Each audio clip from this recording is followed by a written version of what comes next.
BRYLCREEM by Lisa Iliana.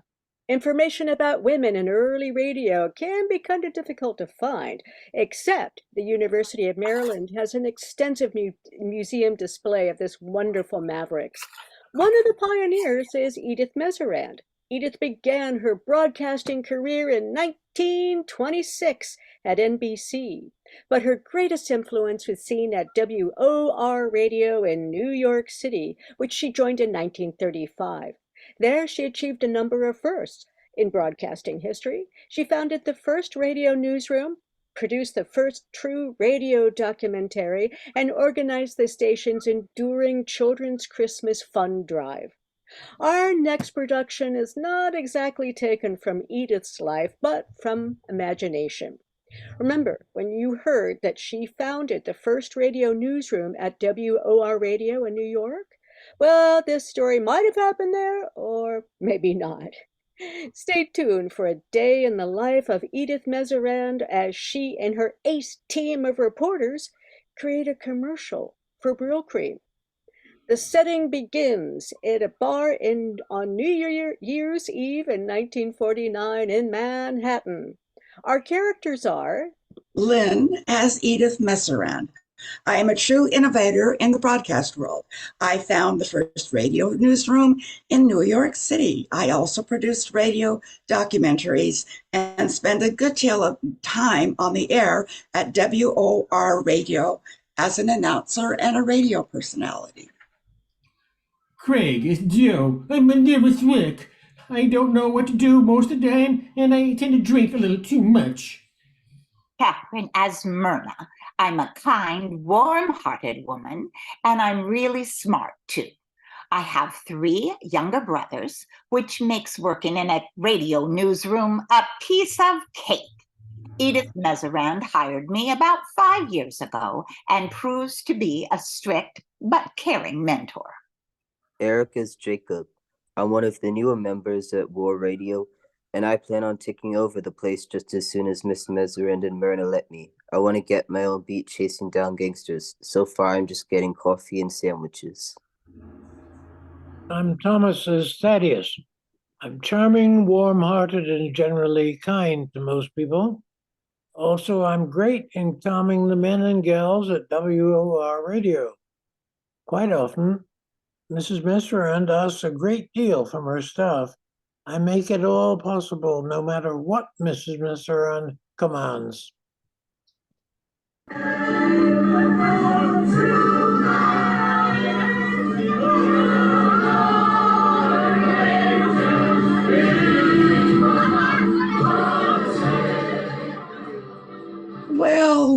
Well, if it isn't the very man who had the audacity to yell, "Start cutting the rug with me, you knucklehead," at last year's New Year's Eve pub crawl. How you been, Edith? Me? Never better. And by the way, Happy New Year's to you, Mr. Chump. I cannot believe that WWGH Radio let the BRYLCREEM account slip through your fingers. Edith, what's wrong with me? How come I can't keep a good job? You have a good job. You and your husband haven't made WOR Radio, but me, since I lost the BRYLCREEM account, I got bupkis. I'm going to lose it all. My job, my income, my Maltor made records, my stainless steel martini glass, everything. And don't forget all the prestige that you're going to lose, too. Thanks for reminding me. I'm going to go home now and just sit alone in my room. Joe, I know what to do. I'm having a planning meeting with the producers at WOR Radio during the holidays, and I promise to put in a good word for you. Sound good, old buddy? Oh, that would be swell, Mrs. Meserand. I'd be happy to do anything. I'm not proud.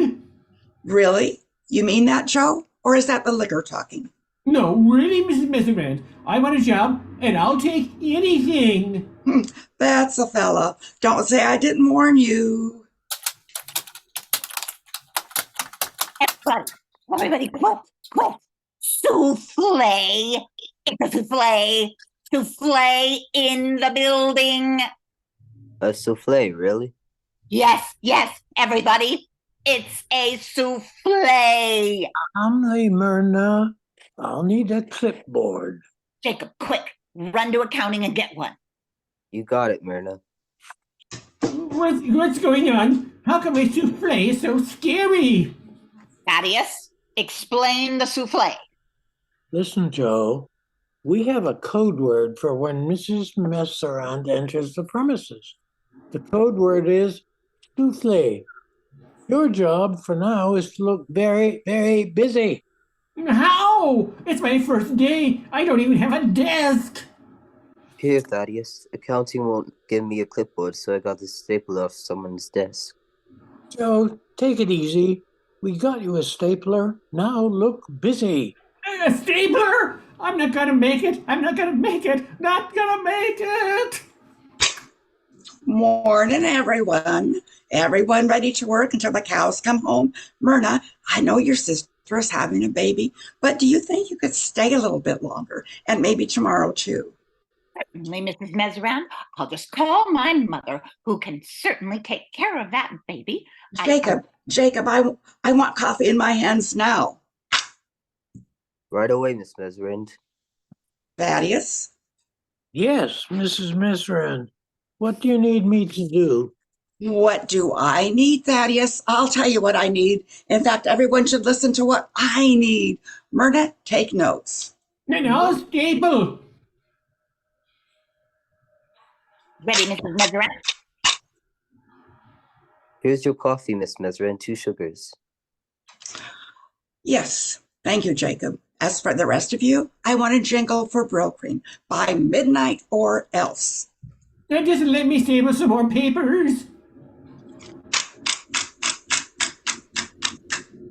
Stop that stapling racket. I know you don't have a job yet, but certainly you can find something else besides staple stalling. Yes, Mrs. Messerand. Certainly, Mrs. Messerand. I'm very sorry, Mrs. Messerand. Mrs. Messerand, we are the news department. We don't know anything about writing jingles. Mrs. Messerand, perhaps there's a reason you want this department to write a jingle? Yes, Myrna. Ads and sales went on strike at midnight. Could be the scoop of the century. I'm gonna find out why. Jacob, wait. Can you stop by the men's room and put some of this BRYLCREEM on? The package says a little dab will do ya, so just use a little. Thaddeus, Joe want to join me in some BRYLCREEM? I have a mirror right here. Why don't we use it? It sounds good to me. Jacob, is that you? What do you think, Myrna? You look wonderful. How about moi? How do I look? Thaddeus, you look wonderful too. You 3 make quite the trio. Very debonair, gentlemen. Say, everybody, listen to this. BRYLCREEM, a little bit good for you. No, that's not quite right. No, that's no good. Sorry. Joe, how about this? Just a little dab will do ya. Just like the package says. Okay, BRYLCREEM, a little dab will do ya. Hey, everybody. We gotta say BRYLCREEM again. People might remember it better if we keep repeating the name. Jacob, you're right. I completed a study a few weeks ago, which proves your point. Keep the customer interested by repeating the product name. So the line could be this. BRYLCREEM, a little dab will do ya. BRYLCREEM. I suggest we look into the word that Mrs. Messerand just used. Me? What word was that? Debonair. Oh, so the jingle would be BRYLCREEM, a little dab do ya, BRYLCREEM. You look so debonair. Oh, I just want to run my fingers through your hair. Hey, how about this? BRYLCREEM, a little dab will do ya. BRYLCREEM, you look so debonair. BRYLCREEM, the gals will all pursue ya. Oh, they'd love to get their fingers in your hair. BRYLCREEM, the gals will all pursue ya. They love to get their fingers in your hair. ROUGAROU, the legend. Chapter 4 by Susan Muchmore. Good evening. Welcome to Radio Network Stories from Around the Bend. This week's program is brought to you by Louisiana Hot Sauce, the only hot sauce that puts the bite in your gumbo. Tonight's cast are Susan, as Mudbug Mary, a Cajun, scrappy woman in her 50s, catches crawfish called mudbugs with her granddaughter Red Bean, lives in a cabin on pylons over the bayou, and descended from French Canadians. Lisa's Red Bean, 15 years old, Mary's granddaughter and a partner in Mary's crawfish business. Thomas is Boudreaux the Cajun, captain of a shrimp boat, wears fishing overalls, white shrimper boots, gruff but with a good soul. His first mate and love is Fay Dodo. Fay Dodo, retired librarian from Baton Rouge, great friends with Mary, teaches the Cajun two-step at dance parties called Fay Dodo, lives in town with Boudreaux. Kevin playing as Thibodeau, tall, dark, and handsome Boudreaux's son, also a shrimper. He and his wife Maxine live on their boat and anchor up by the bayou close to Mary's cabin. Lynn as Maxine, a short-order cook and Thibodeau's wife, lives on a shrimp boat with them and runs trout lines across the bayou for the restaurant. As ROUGAROU, the swamp's legendary Cajun werewolf with a huge head, large yellow teeth, and long, gnarly fingers with nails like spikes. Green moss hangs from ROUGAROU's pointed head. The subject of many Cajun tales, ROUGAROU saved the lives of Mary and her friends years ago. Eric as the shrimp boat captain, 70 rugged, a shrimper, too old to join the military but helps the war effort by organizing the fleet. and yours truly, Professor Craig, as the narrator. Tonight, we take you to a small cabin with a tin roof and a rickety front porch. Nestled in the marsh of the bayou near the mouth of the Mississippi. A shrimp boat is tied to a piling, and another is anchored up the bayou. It is a hot summer night, 1942, when the United States came to the banks of the Gulf Coast.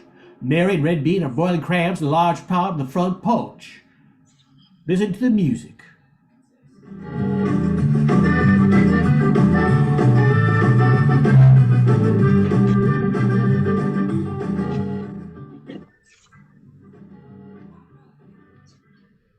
Make sure you got enough corn and crabs and potatoes in the pot.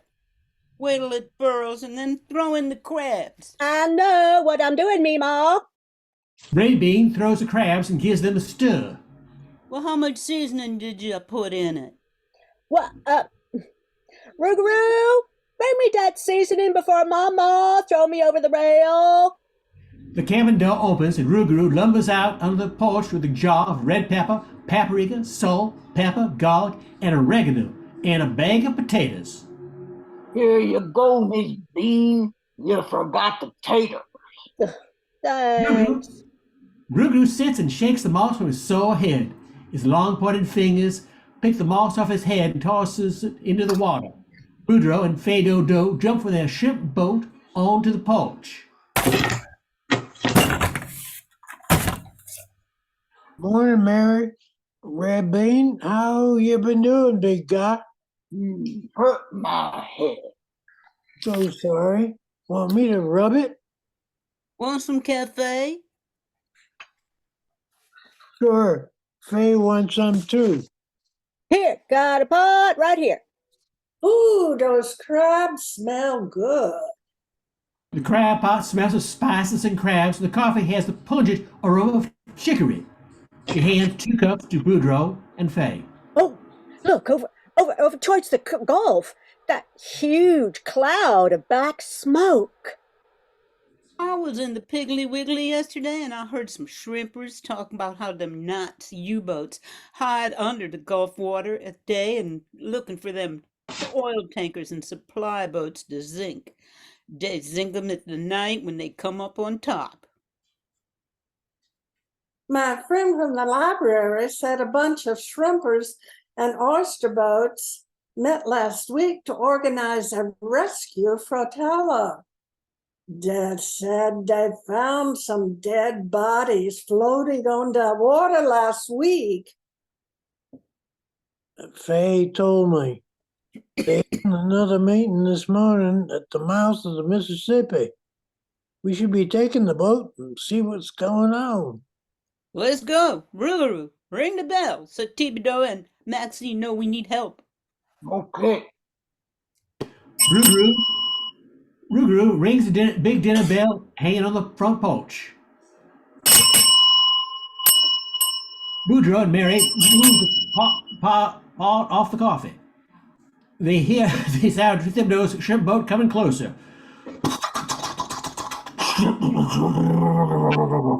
Hey, here they come. I'll help them tie up Boudreaux's boat. Here, Bean, catch. Red Bean catches the line and gets ready to toss it to Thibodeau. Go ahead and throw it to me. The three securely tie up the boat, then join Mary and Rougarou on the porch.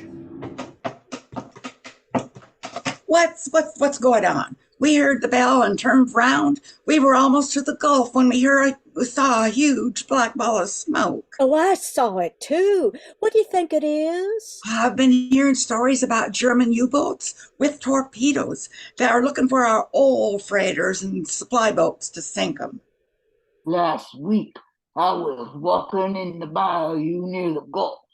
I climbed my favorite cypress tree to get away from the gators and look around. I seen a big circle of fire on the water. What y'all think we should do? But we want to go to the meeting of all the shrimp and oyster boats who wants to help. We can hear what they have to say. Right now, I think we should all go on your boat until we find out how we can help. Good idea. Get on board.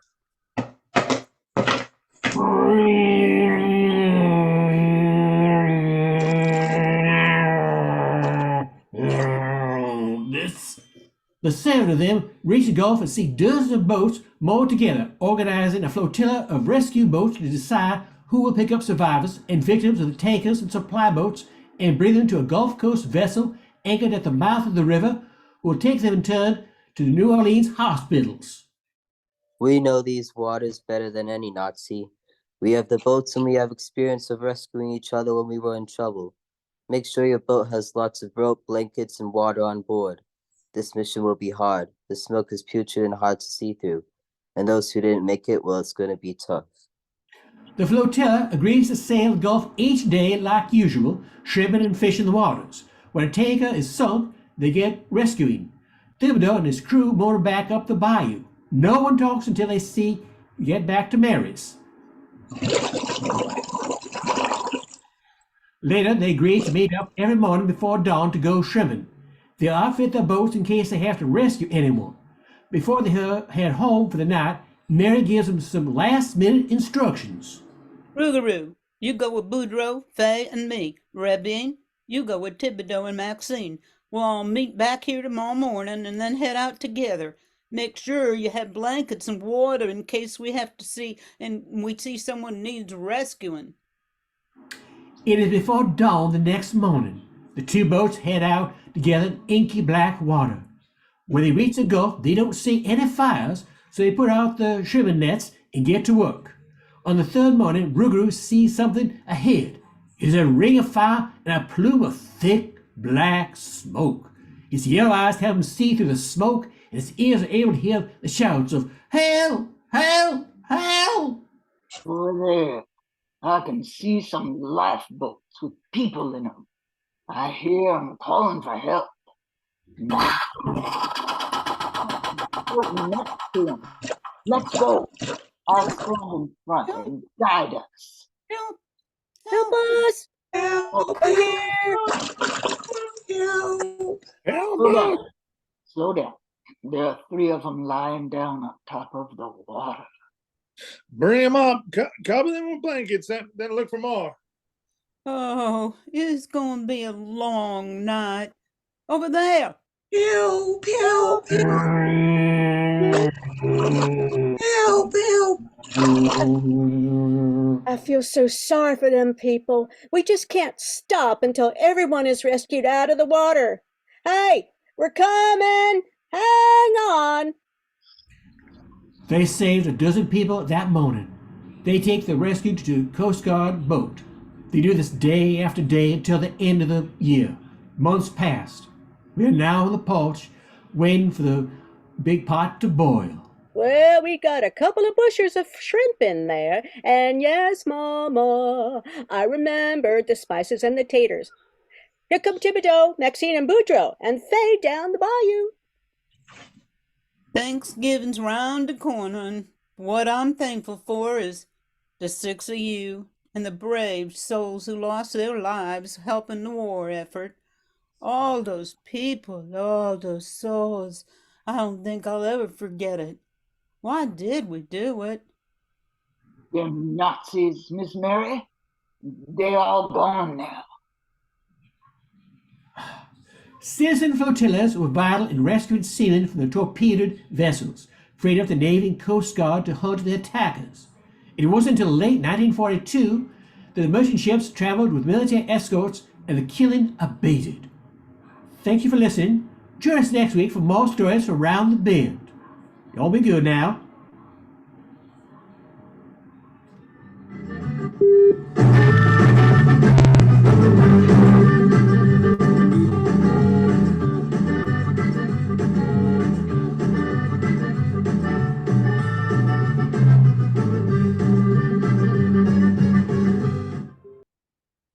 The war before Halloween.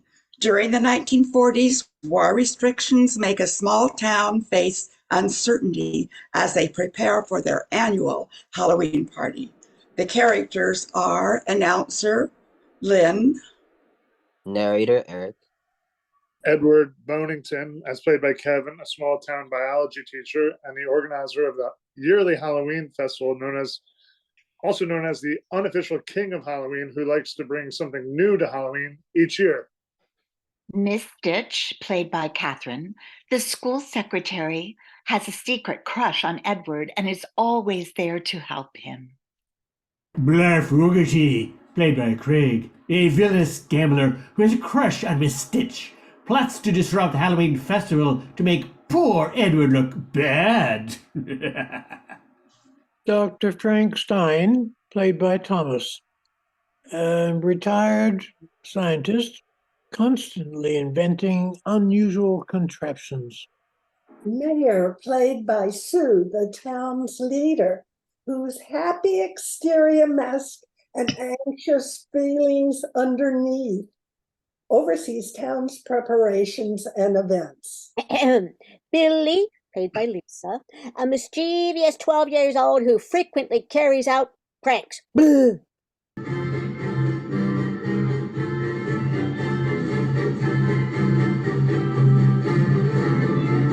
Our story unfolds in 1942 against the uncertain backdrop of war. Edward is planning the Halloween festival, but the town is shrouded in a sense of foreboding as preparations for the annual Halloween party begin at the community center. The war has brought restrictions and rationing. How can we celebrate Halloween under such circumstances, Miss Stitch? Oh, Edward, we must find a way to bring joy and laughter to our town, even in these dark times. Blarf Woogity, sensing an opportunity, schemes to create chaos by exploiting the wartime atmosphere. War or no war, I can make sure this party's a nightmare. Well, hello, Miss Stitch. You're looking lovely as always. Hey there, A-Bones, remember me? Your old pal from back in high school. Why didn't you enlist? What are you, a draft dodger? I'm a conscientious objector. Everyone in this town already knows that. So stop trying to stir up trouble, Blarf. You were always the bully. And stop calling me Eddie Bones. You're well aware that I'm thin because I choose not to eat meat. Oh, don't pay him any mind, Edward. I think you're wonderful. Now listen here, Miss Stitch. You just don't know what a real man has to offer.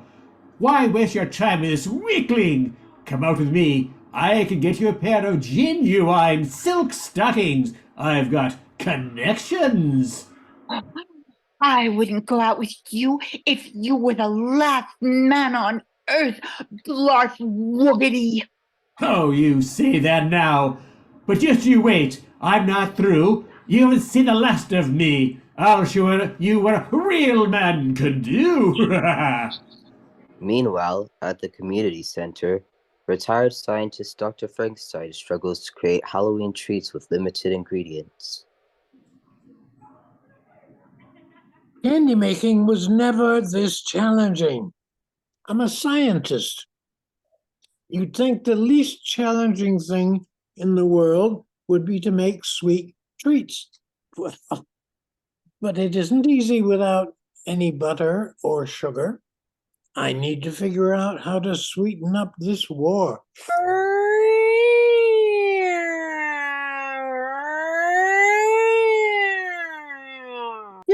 Did you hear that? Oh, the air raid siren went off. With wartime curfews and restrictions, how can we have a party this year? Everyone, back out your windows, duck and cover, or head to the nearest air raid shelter. The siren stopped. Must have been a false alarm, Mayor. I know you are feeling jittery, but everyone is frightened and you need to boost their morale. This is more than just a Halloween party. It's a way for our community to come together in a sense of camaraderie. Otherwise, the enemy wins. You're right, Frank. I need to pull myself together and lead by example. We will have the Halloween festival this year, no matter what. Meanwhile, over at the schoolyard, Billy and Sparky are facing a moral dilemma as they consider playing pranks during a time of uncertainty. Hey, Sparky, what kind of Halloween mischief can we do this year? I know. Let's open people's windows and ring the doorbells and run. That sounds great. Oh, but Sparky, I know we've been planning to create havoc and set these firecrackers at the Halloween festival, but I've been thinking, is it right to play pranks when our town is already in chaos? You're right, Billy. I was going to set off cherry bombs the next time siren wailed, but maybe we should just leave these firecrackers and cherry bombs. We can pull pranks when there's no more war. There's already too much chaos in the world. The town's residents work together to overcome the challenges and bring Halloween spirit to their town despite the war. This Halloween, we may not have the usual luxuries, but we have each other, Miss Stitch. And that's what truly matters. Now, how can we decorate the community center to make a fun Halloween party? Oh, Edward, we can make this Halloween festival a symbol of resilience and hope. We can spread around lots of autumn leaves and stand up some stalks of corn. Oh, I've got ideas for lots of fun games.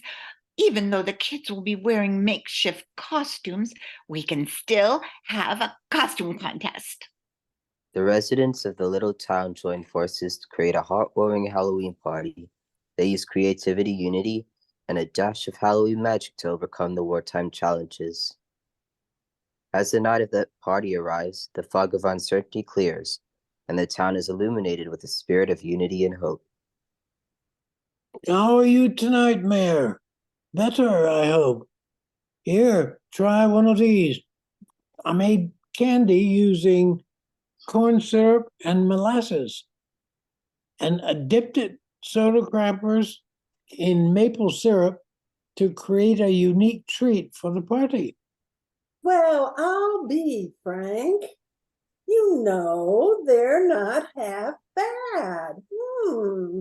And just in time. Here come the kids now. I spy some clowns, cowboys, Indians, hobos, and some little ghosts and witches too. Let's see if we can set the mood with these spooky sound effects.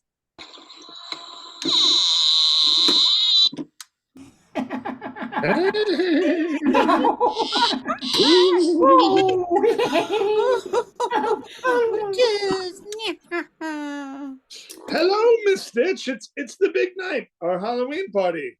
Maybe different this year, but it's a testament to our strength and resilience. Oh, Edward, dressed up as a skeleton. You brought a touch of magic to our little town, even in wartime. Well, I kind of have to, don't I? I mean, look at me. I'm practically a skeleton. I'm not exactly in fighting shape, but that's okay. I can't condone fighting or war. Well, if it isn't Eddie Bones, you're looking even more fragile than usual, Bones. Hello again, Miss Stitch.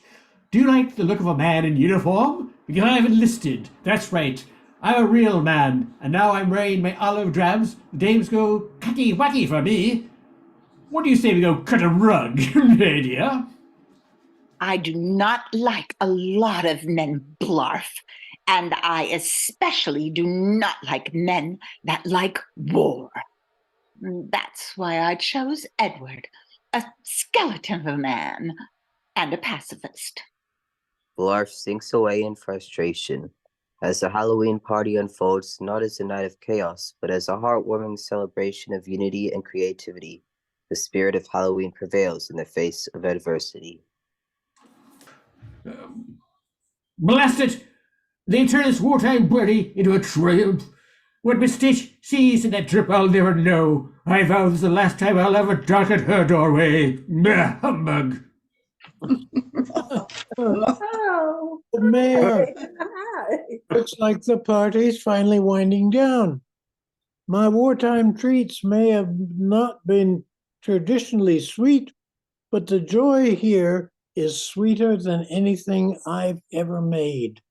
Yes, Frank, I can truly smile in celebration tonight, knowing that at least for one night, triumph over the shadow of war. Yeah, this Halloween turned out to be real fun after all, Sparky, even though we didn't get to set off any firecrackers. You got that right, Billy, and for once we didn't get into any trouble. This is going to be a Halloween to remember. The Halloween party, set against the backdrop of war, became a symbol of resiliency, creativity, and unity that can thrive even in challenging times. As Halloween night wore on, the people of the little town danced, celebrated, and showed the world that their spirits could not be dimmed.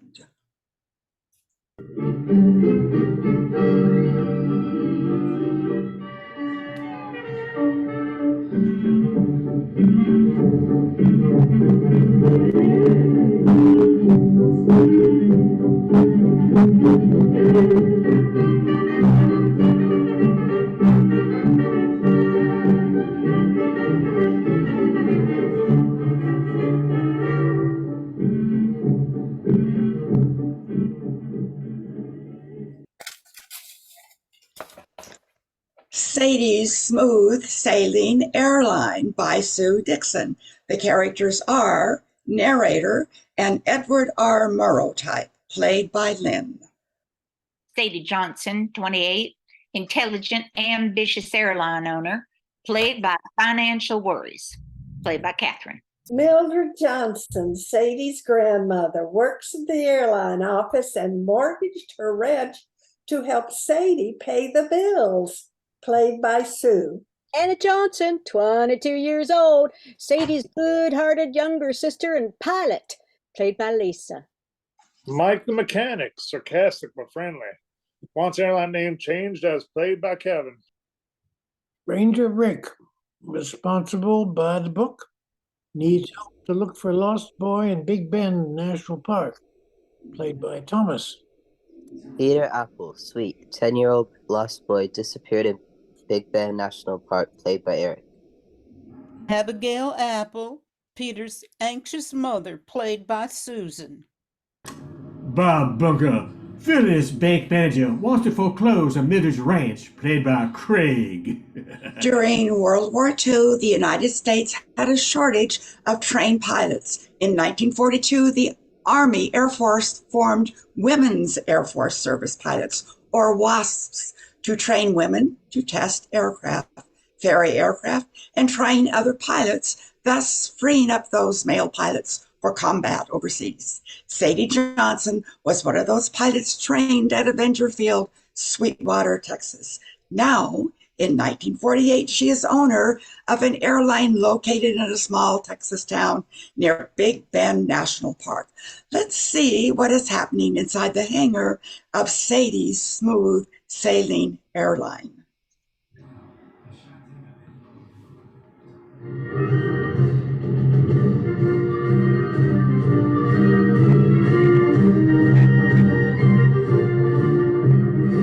Ring, ring, ring, ring. This is Sadie Smooth Sailing Airline. May I help you? This is Bob Bunker for the Big Business Bountiful Bank. Let me talk to Sadie, please. Sadie, Bob Bunker from Big Business Bountiful Bank is on the line. Hello, Bob Bunker. This is Sadie of Sadie's Smooth Sailing Airline. You listen to me, Sadie. Time's running out. You have 48 hours to get me the mortgage payment or the bank will foreclose on the ranch. That means I can take your planes, too. This is Tuesday, so it's 48 hours from now is Thanksgiving Day. I'm feeling mighty generous, so I'll give you till Friday. I'm gonna love owning Millie's ranch. Maybe I'll even learn to fly one of my own airplanes. Sadie of Sadie's Smooth Sailing Airlines seems sad. She bought 2 Douglas C-47 planes from the Army Air Force after the war. Mike the mechanic is nearby, and she confides in him. Oh, Mike, that was Bob Bunker from Big Business Bountiful Bank. Our mortgage is overdue, and he wants the bank payment by the day after Thanksgiving, or my family will lose everything, and you'll be out of a job. With only funds from flying lessons, what am I going to do? The de Havilland tiger moth was left to me by my father, so that's okay, but I might lose the other planes as well. Well, I know this airline can survive. Just change the airline's name. Seriously. Sadie's Smooth Sailing Airline? That just sounds silly. Why not something like Airhawk? That'll make the customers feel confident. It'll boost the business, too. You are not our PR man, Mike. Oh, no? Well, you need a good PR man. Honestly, boss, listen to me. You need to think about changing the name as well as running advertisements. When I started this airline, I hired you because you were the best mechanic from the Women's Air Force Service Pilots, but you're not the best PR man. You know your grandmother, Mildred, she'll help you financially. I can't ask my grandmother for help again. She's done so much for Anna and me. She took care of us when our parents died in a car accident.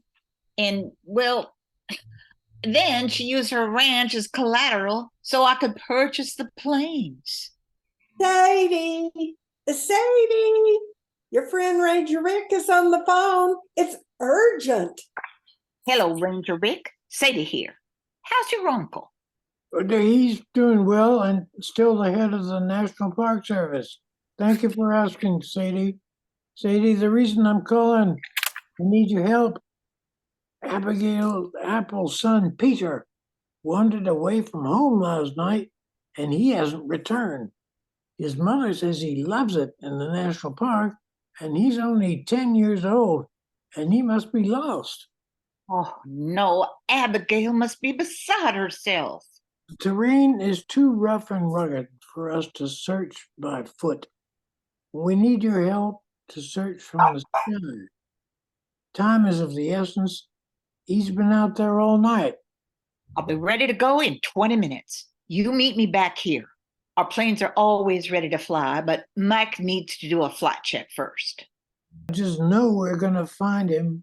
Thank you, Sadie.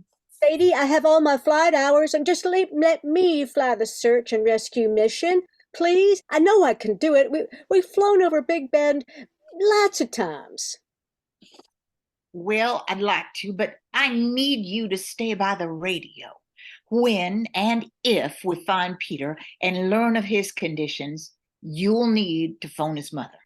You have such a warm personality, and Abigail knows you. All right, sis, I know. Poor Abigail, she must be so worried.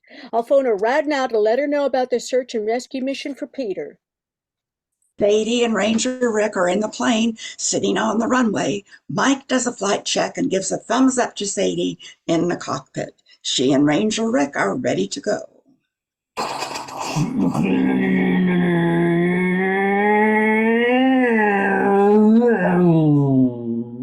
This is great, Sadie. We can cover a lot of ground this way. We could use your services more. I should talk to my uncle. He's back from Washington for the Thanksgiving holidays.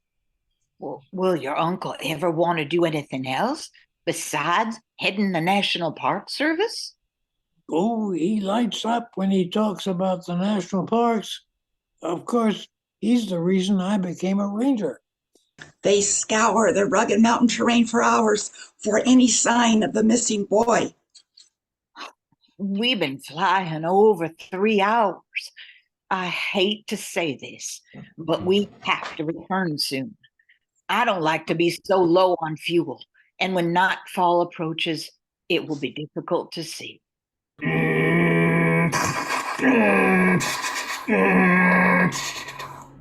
Just when they're about to give up, they spot Peter huddled in a small clearing. There he is, over there by that small tree. Oh, I'm going to set the plane down. You get him out of there and into the plane. I'll radio Anna. She can phone Abigail to tell her to meet us at the airfield.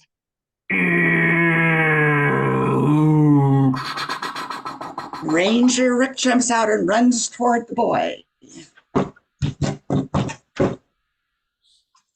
Oh, Peter, you're going to be okay. I'll help you back to the plane. Your mother will be so relieved to see you. I'm happy to see you, Ranger Rick. I don't know if my mother will be happy to see me, though. She told me to stay near the ranch. You're a brave boy, Peter. I was so scared. It was dark and cold, and I thought I heard a wolf. I told my mother I wouldn't go into the park. She's going to be so mad at me. Ranger Rick lifts Peter into the plane, and as they fly to the airfield, he checks the boy to see if he has any medical problems. An ambulance is waiting when they land to check his vital signs. Peter's mother arrives, rushes to Peter, and gives him a hug. Oh, Peter, I was so worried. I should be mad, but I'm happy that you're okay. I'm sorry, Mom. I just want to go home. I know, but they said you needed to go to the hospital overnight just to make sure you're okay. I'll be with you the whole time. Believe me, I'm not leaving your side. I'll never wander away into the park by myself again. Maybe someday I can have a job like Ranger Rick. Oh, thank you, Sadie and Ranger Rick, for finding my boy. Abigail, we're having Thanksgiving dinner here in the hangar. We want you and Peter to come. Ranger Rick, you're invited too. Please come. It may be our last Thanksgiving here because the bank is threatening to foreclose on us. Thank you for inviting us. We would love to come. I'll be there too. Mother, can the ambulance blast the siren on the way to the hospital? I'm sure they can. After the ambulance leaves, Sadie, Anna, Mildred, and Mike meet in the office. Ranger Rick said we would be paid today for our services, but it won't be enough. The bank will be calling on the day after Thanksgiving, and I don't know what to do. I'm just so thankful you found Peter. I'm proud of you, Sadie. You too, Anna. The way you handle yourself during this ordeal. Thank you, Mike, for all your help. With this crew, I know we'll make it. We just need to change the airline's name. Maybe we need a miracle too. Thanksgiving Day, everyone is sitting at a decorated table in the aircraft hangar. The bank manager comes barreling into the hangar. You know why I'm here, Sadie. Time's up. I know I said I'd give you to the day after Thanksgiving, but I want my payment now. Everyone looks at Bob Bunker horrified. Just then, Ranger Red rushes in, all excited and out of breath. Hey, Sadie, sorry to be late, but I finally got in touch with my uncle. I told him about the search and rescue mission. He wants to put you on a monthly payment, plus expenses for services to Big Bend National Park. Bob Bunker, you wouldn't want to go up against the United States National Park System, now would you? Oh, Tassers! Oh, you, say that you are too nuke. Bob glowers at them and stomps out defeated.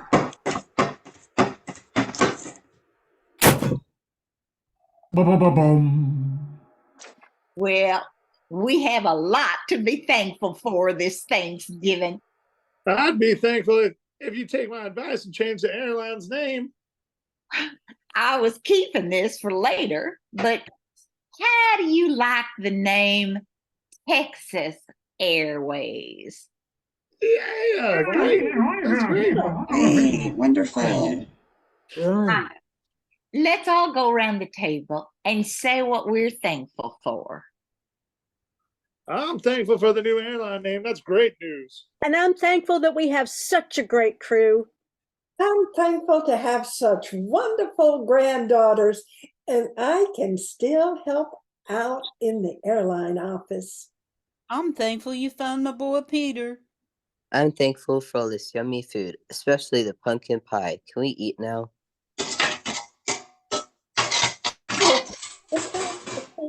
Please. Oh. Tune in next week to see what adventures Sadie and Ranger will have with Texas Airways. Here at MCB this Thanksgiving, we are thankful for listeners like you. Have a good night.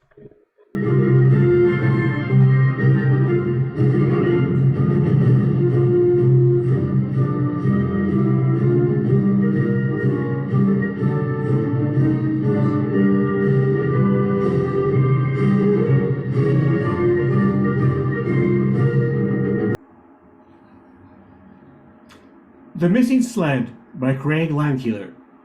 This takes place 10 years after The Wizard of Oz.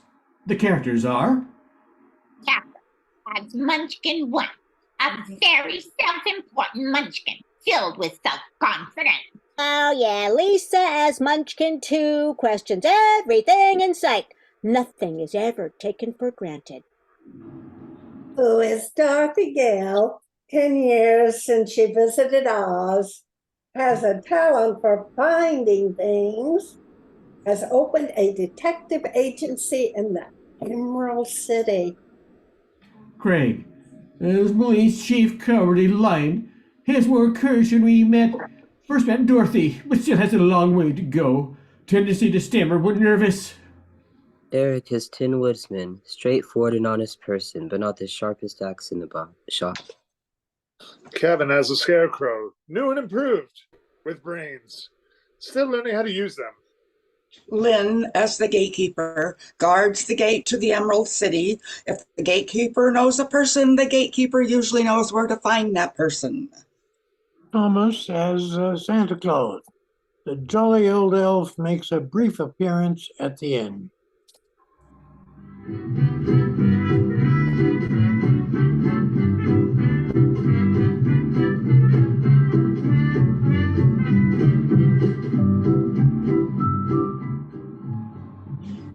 Welcome, one and all.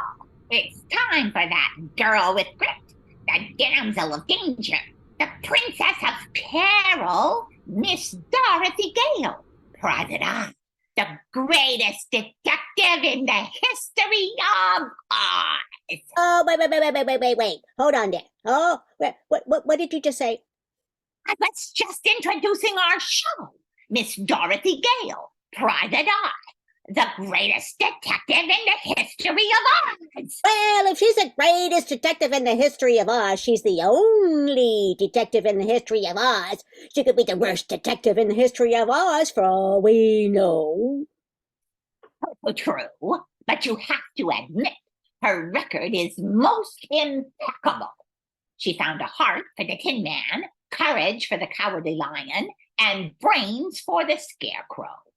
Okay, so she's the greatest detective in the history of Oz. But did you tell these fine folks who is sponsoring our program? Well, I was going to until someone interrupted me. Ha! Well, do not let me stop you. If there's one thing I cannot abide, it's a munchkin who does not know when to shut on up. I remember, back in the day, there was a time when... Will you please be quiet?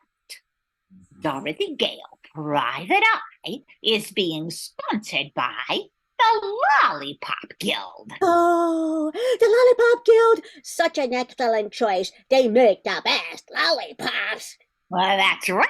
With all of your favorite flavors like strawberry, raspberry, blueberry. What about plaid? Plaid? Plaid's not a flavor.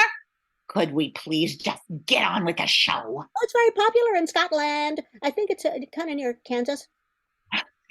Ladies and gentlemen, the Lollipop Guild is proud to sponsor Dorothy Gale, Private Eye in The Missing Sled.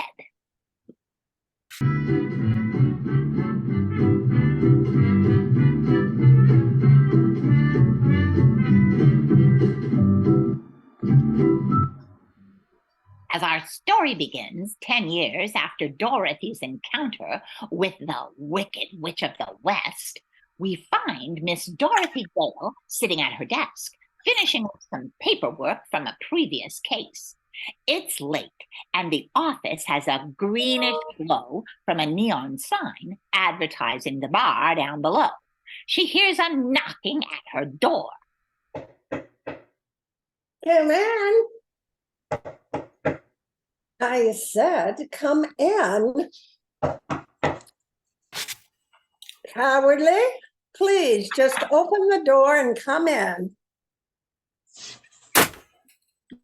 Jane Dorothy, how did you ever guess it was me? Because you always knock 3 times before entering, and because I can see your silhouette through the frosted glass. So what brings the chief of police to my doorstep? Get a friend just stopped by for a visit. How's Kansas? I hear the corn's as high as an elephant's eye. That's actually Oklahoma. But Kansas is fine if you like watching wheat grow. Now that we've got the pleasantries over, what can I do for you? It's been a long day and I can use a Munchkin martini. Yeah, well, as I was sitting in my office cowering, sitting at my desk, I was visited by a most unusual older gentleman, a rather rotund gentleman, dressed all in red, with a white beard. I think he was a gardener. He kept saying, ho, ho, ho! Cowardly, that's no gardener. That's Santa Claus. But what's he doing here in Oz? Was Santa Claus? Oh, yes, I believe that was the name he used. Or was it Kris Kringle, or Father Noel, or... Oh, he has several aliases, but he's best known as Santa Claus. Who or what is a Santa Claus? Cowardly, Santa Claus lives at the North Pole with his elves, and every Christmas he loads his sled with candy and toys for all the good little girls and boys and delivers them all in one night. You're just making that up. Nobody can deliver toys to all the good boys and girls in the world. And yet, every year, he does exactly that. Now, why was Santa Claus visiting Oz? Well, it seems his reindeer sled and a humongous bag of presents are missing. He said it's pulled by 8 tiny reindeer. One of them even had nose explode. Imagine that.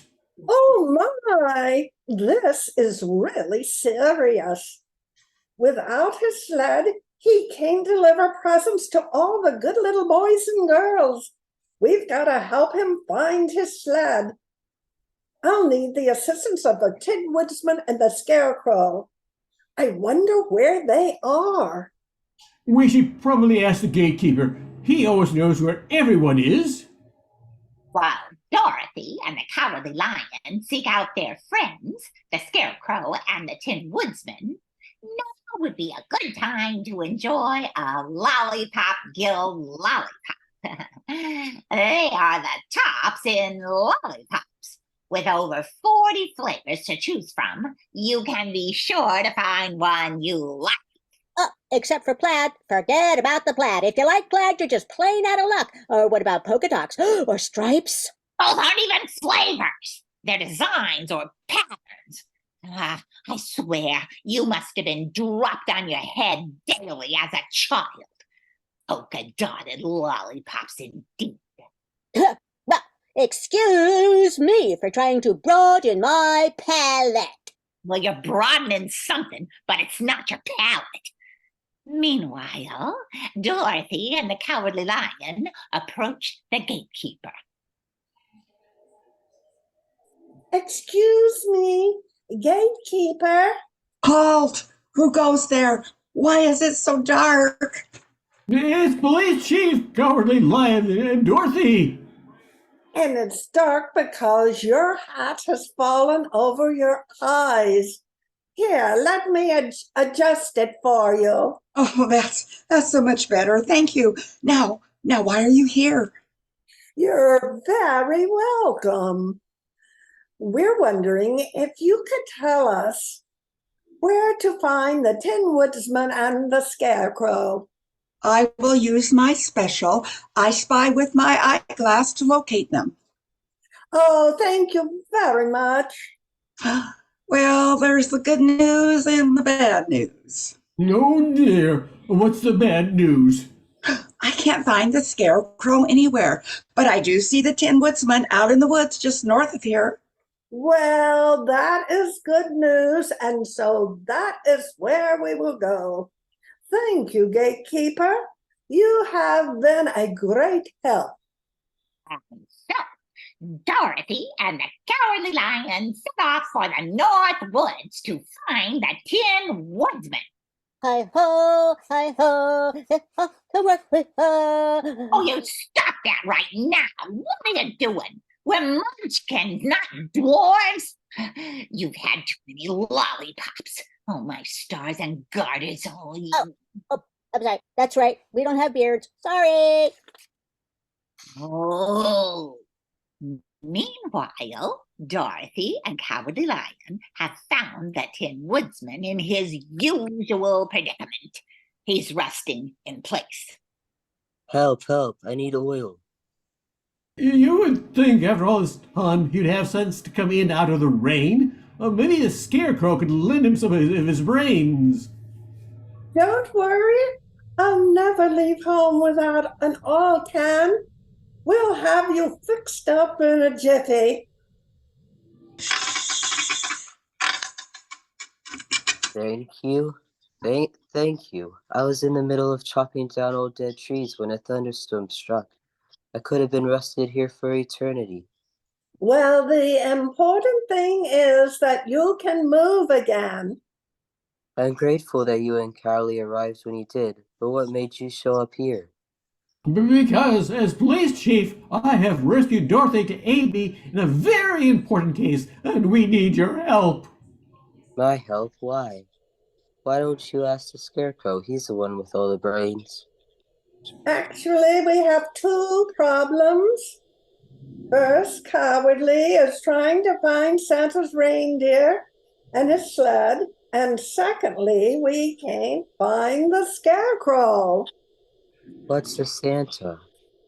Dorothy and the Cowardly Lion explained to the Tin Woodsman who Santa is and the importance of his reindeer on his sled. I wonder if the reindeer are responsible for the rain that caused the Tin Woodman to rust in place. No, no, no. That's a totally different kind of rain. Now let's get back to the action. I have not seen the Santa fellow that you're looking for, but the last time I saw the Scarecrow, he said he was headed for the castle formerly owned by the Wicked Witch of the West. Oh dear. Why on earth would he want to go there? He nearly got set on fire the last time. It had something to do with rehabilitating the flying monkeys. If that's where he is, then that's where we'll go. Are you absolutely sure? Oh, maybe we could just wait here and have a picnic. Of course she's sure. She's Dorothy. And I, for one, would be proud to follow her to the castle and beyond. Besides, don't forget you have your official badge of courage. Oh, gosh, you're right. I will come with you. Then it's settled. We are off to see the castle.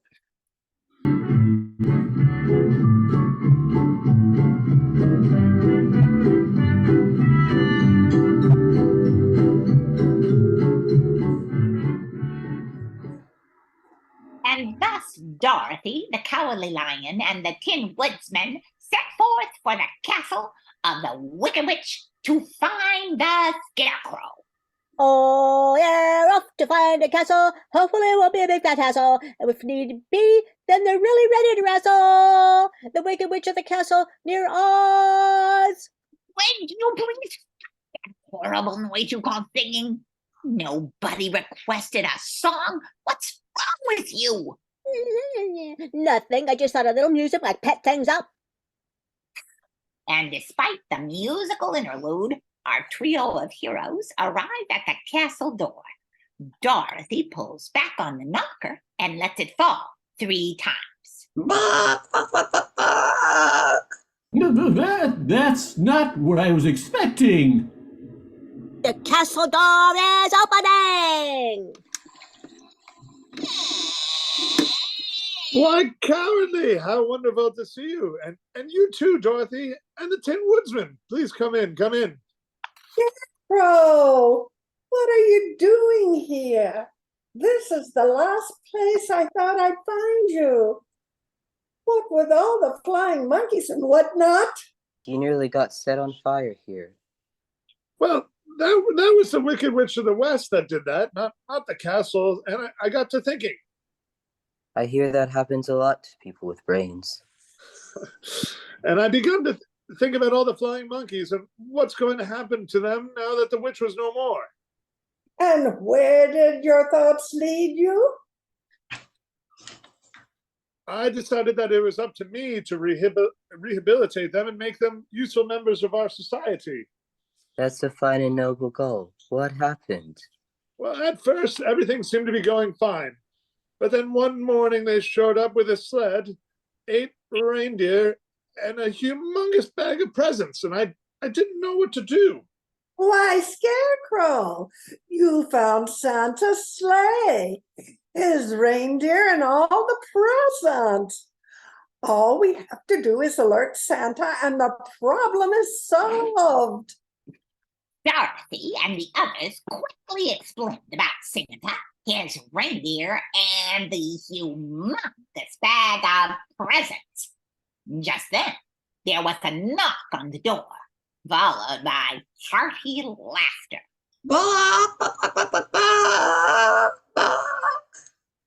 Ho, ho, ho, ho. I wonder who that could be. I have a pretty good idea, but open the door and find out.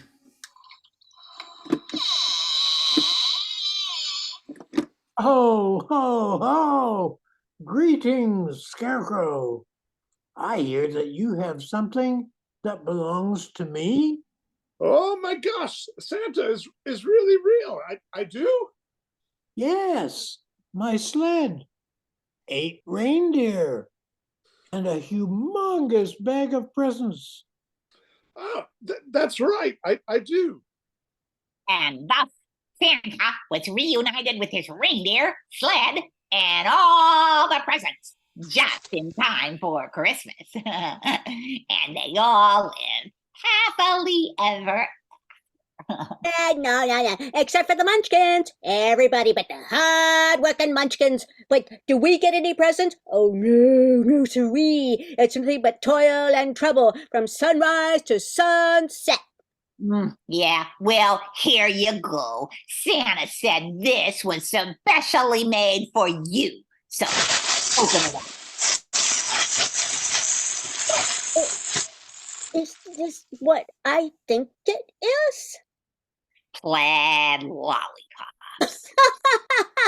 Yippee! What'd you get?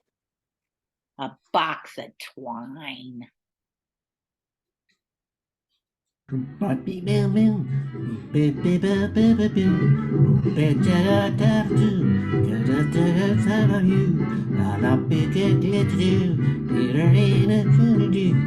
Lollipops are good for you. Don't eat them instead of glue. It'll just do a boom bop, dee bop bop beep bop boom, bop bop beep bop boom, bop bop boom. Goodbye. So long. Susan as Veronica Vixen, known as Vicious V.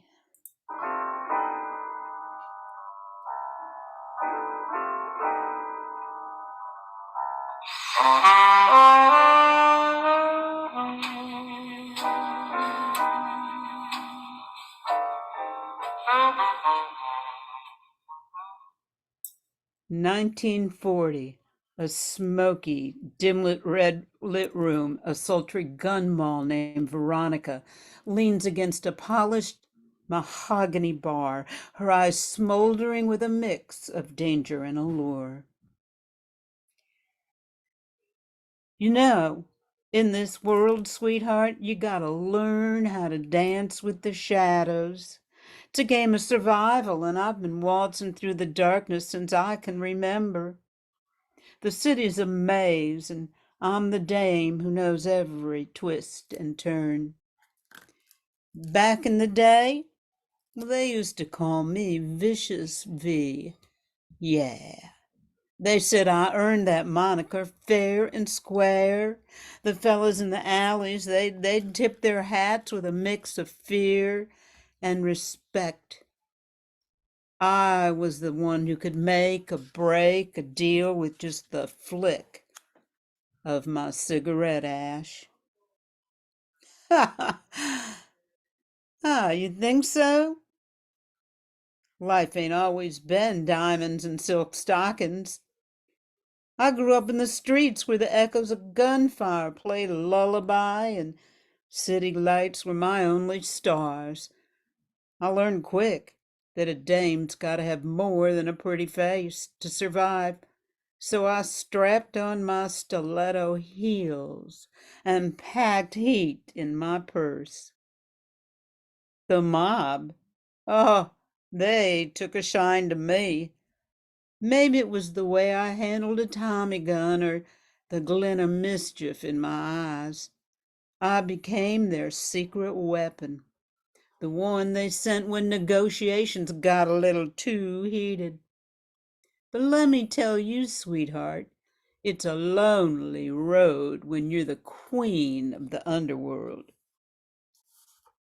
In this world, smoke-filled rooms and double-crossing cons, and you learn to trust your instincts. Loyalty is a currency, and betrayal is a bullet you can't dodge forever. It's a dance, all right, a dance with danger and power, and with the shadows that threaten to swallow you whole. But don't mistake my silk stockings for softness. I may wear rouge on my lips, but I got a heart as cold as the Chicago winds. In this game, you either rise to the top or become yesterday's news, buried under the headlines and forgotten like last week's garbage. So here I stand, a gun moll with a past as dark as the alleyways I've walked. The world may call me Vicious V, but deep down, I'm just a dame who knows how to survive in a city that never sleeps. And if you think you can outsmart me, sweetheart, good luck. But remember, in this world, there's always a loaded chamber and a dame who knows how to pull the trigger.